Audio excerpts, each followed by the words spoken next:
So notice the shift in the energy, because we're about to receive an opening of a portal that takes us directly to the creative source. And that's something, it's already innately within you. It's just like a garden that you cultivate that access and connection within you. It's your innate ability. It's something you have. You don't even have to try. You just have to be. And it's in that silence that you can fully explore that deep connection that you have with yourself, your true self. Greetings, dear ones. I'm Kryon of Magnetic Service. The messages that are delivered are almost entirely for those in the room. For the issues that go on for those old souls who are here. And the messages vary. Some of them are themed. Sometimes they're parables, and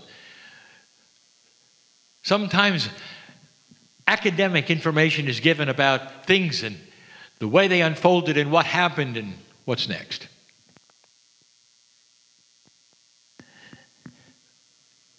But not now. We're closing the day.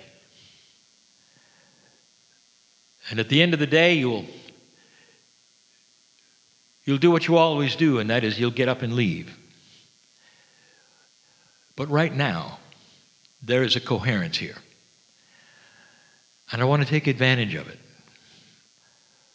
While you're here alone listening, and for those listening who are not here, this is not a message that's going to last and last and last. This is a short one. A short one that will last and last and last. In the beginning, there was love. And we have started the channel like that before. I want to update you.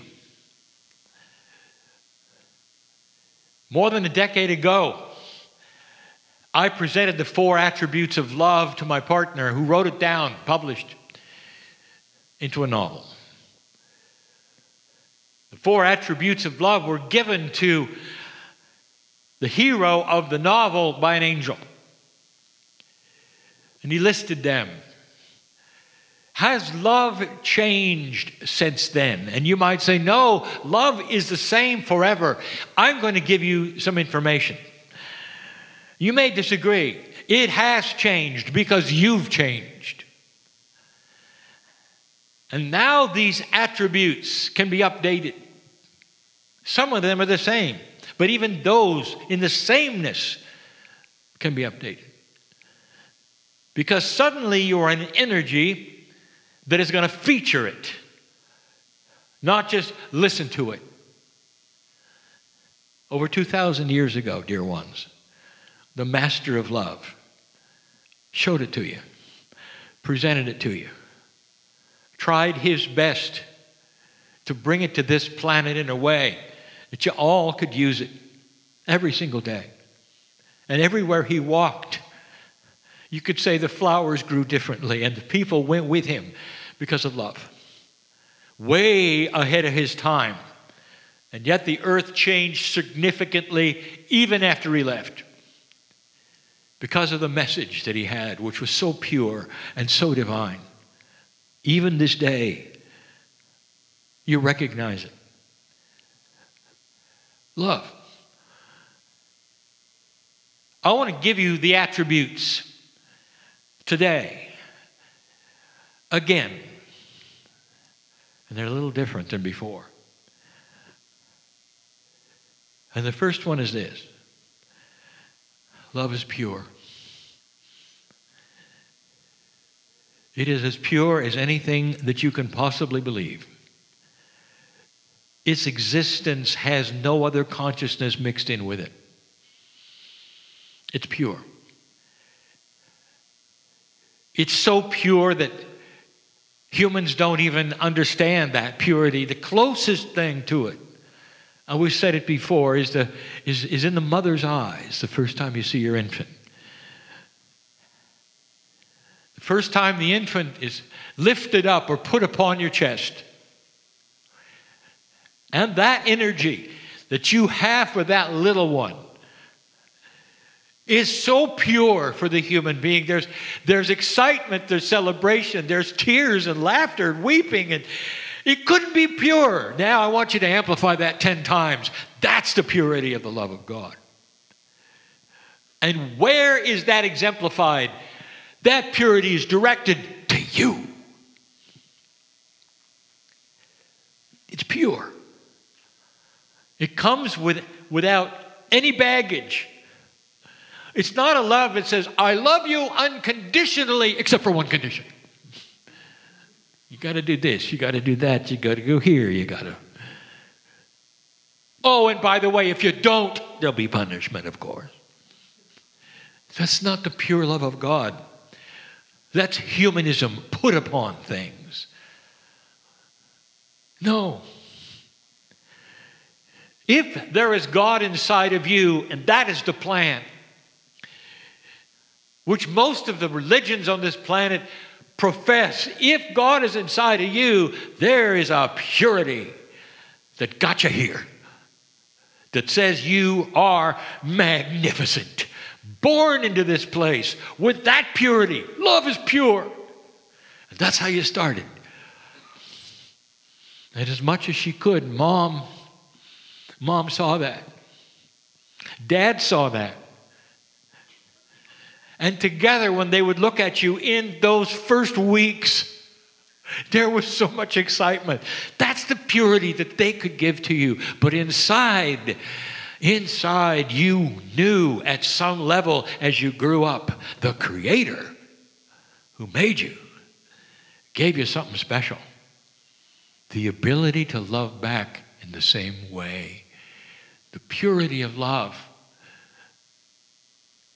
Probably the most astonishing energy on the planet. That's from the Creator, dear ones. And regardless of who you think you are or what's going on in your life or what you've been told, you were born in that condition. The free choice of humanity took the consciousness where it is and where it went. But when you got here, there was only pure love for the innocence of the child. That's number one. Love is quiet. Quiet and patient. And we've said that before. The purity of real love is quiet. The master of love did not enter a room and say, listen up, I've got love. And you don't. So why don't you gather around and listen to me? That's not what happened. And you know that's not what happened. You know that. If the master of love entered the back door right now and be quiet, we wouldn't know it. You wouldn't know it. Until he walked down the aisle and opened his mouth. And then there would be a hush. And in that hush you would hear the core truths of the creative source, of the love of God, of how to manipulate physics, of how much you are adored, and how much you are loved. And everyone would recognize love in its purest form. Love is that way. If love entered the room, even disembodied love, if love itself entered the room, here's what it would do. Nothing. Until you saw it and you would say, you're here. What do you have today? And then love would be quiet and say, take my hand. I want to show you something. And in all quietness and beauty, love would take you outside and show you a flower. And love would say, look at the flower. for it's you. All of creation and the complexity of you and the flower is one thing. It represents love. The flower has in common with you what you have with it. Same creator. Same complexity, really. Love would take you over to the tree and say, did you realize you're one with the tree? But there's more. Hug the tree. And love would say, can you feel it? Hug you back. Did you know that the tree knows you're there? Chemically, the tree knows you're there. You're breathing on it. And the tree really likes that because it uses your breath for life. And it then responds by giving back the oxygen. It's one with you. You're one with it. And the example and the metaphor is this, that every single living thing on the planet, and even the things you don't think are alive, are one with you. And in the quietness, you can feel this, and you can know this.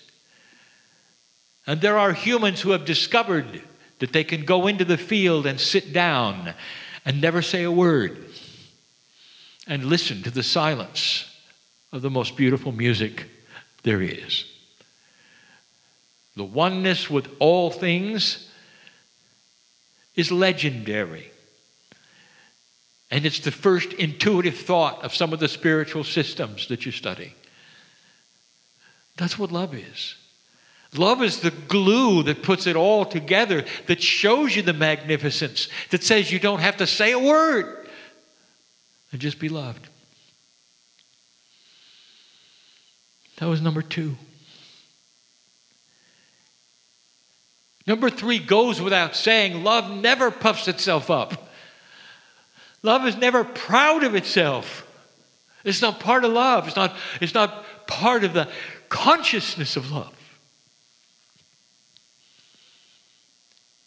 When you go from place to place and you love, you're silent. You're patient.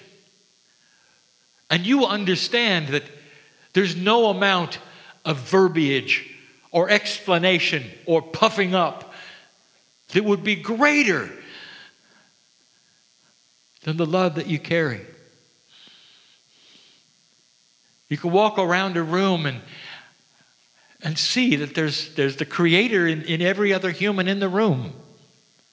Regardless of what they're saying to you or whether they're angry with you or happy with you, it doesn't matter. The Creator's inside. They've got it too. The vehicle may be yelling at you. That's their consciousness. That's their issue. But the love of God is beautiful in them, just like it is in you. And then you start understanding that the evolution of the human spirit is the beginning of the realization of the connection of the Creator between humans. And when that starts to happen, humans will be more careful of what they say to one another because they have something in common, and that's the purity and the beauty and the silence of love. And they'll understand the connection to them and the source. And they'll start understanding the connection of them and the others in the galaxy, perhaps, or even in the university of love. The university of love is the teaching area that you're in right now that reminds you of what you were taught originally. Love is all. Number 4 is the big one. Filled with the new energy on this planet, love in this energy for the first time is infectious. And that means that when you love somebody with the purity, they can't help it. They're going to catch it. Whether they know it or not, or whether they want it or not, it will be imbued into their potential. Into their potential. And that means that with free choice and a greater potential, they'll be more drawn to the light of love than they ever were before. And then you get right to the metaphor of love being light and awakening to a greater truth. It says when you start to turn on lights in the darkness goes away. And that other human beings are attracted to the light because it lets them see better. With free choice. Not with a doctrine forced upon them. Not by handing them a book. But because they can see better. You see better. And they start feeling it. And they don't know what they're feeling, but they like it. And they say to you, I don't know what it is. But I'm enjoying life better. I'm not feeling like a victim anymore. There's something going on here in my life, they'll say. I feel there's hope, there's light at the end of the tunnel. I thought my disease was going to kill me. And now I know better. Because I can control it through love. That's what's going on the planet. If I told you something eye-rolling, would you keep it to yourself? That's a joke. The Pleiadians went through this. Everything you're going through, all of the systems that you're discovering. And through the ages and through the discovery and through the evolvement of their 23 pairs of DNA. It didn't take that many thousands of years before disease was gone. And then they realized something. Disease itself has a vibration. And that vibration is low. And that disease will attach itself to any other low vibration easily. And when their consciousness started to vibrate higher and their DNA started to work better and the sacredness of who they were started to occur to them, when they had peace on their earth and moved into that which we call the graduate ascension status, there was no disease that could ever attach to them. It was blind to them. It was the beginning of realization of not just longer life, but extended life. Their DNA is yours. And they discovered with a higher consciousness that they could live generation after generation with no aging at all. Right now, we give you the invitation to begin it. Right now, we've told you to start talking to that innate in your body and instructing it with love what it's supposed to do. Not what the media tells you is supposed to happen at a certain year of life. That you start turning around the clock. And those around you will see that not only do you have love expressed in your countenance of compassion and how you act and what you do, but in the fact that you're not aging much. And they are. It'll show. And that alone will be attractive to so many who will say, I don't know what you're doing, but give me some. And yet again, you can sit them down and say, look in their eyes, say, did you know you're born magnificent? And it gets better from there if you want. And it gets their attention. And then you start telling them what you feel and how you feel and what you've done and how you're in control of so many things in your life and not a victim of this earth. That's love. That's love. That's where it'll take it. That's where it'll take you. It'll sit upon the evolution of the planet as a catalyst, a glue that begins to show itself in so many ways. Darkness will never be able to exist in that purity. And the ugliest things on this earth will come crawling out of the dark.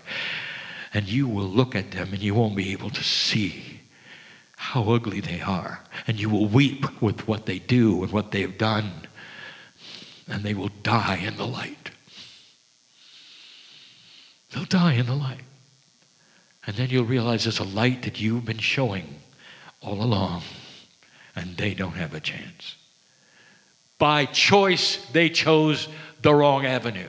By choice, they went into a dark consciousness. And by choice, they chose to do the unthinkable things that they've done for years. And their time is up. And you'll see it. You'll see it.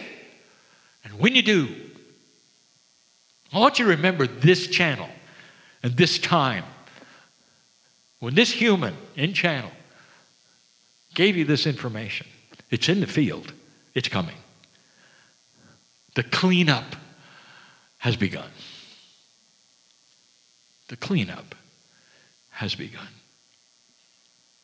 Let these things not startle any of you. 2 steps forward, 1 step back. The dark will resist. And it's not going to win. That's enough for now. And so it is.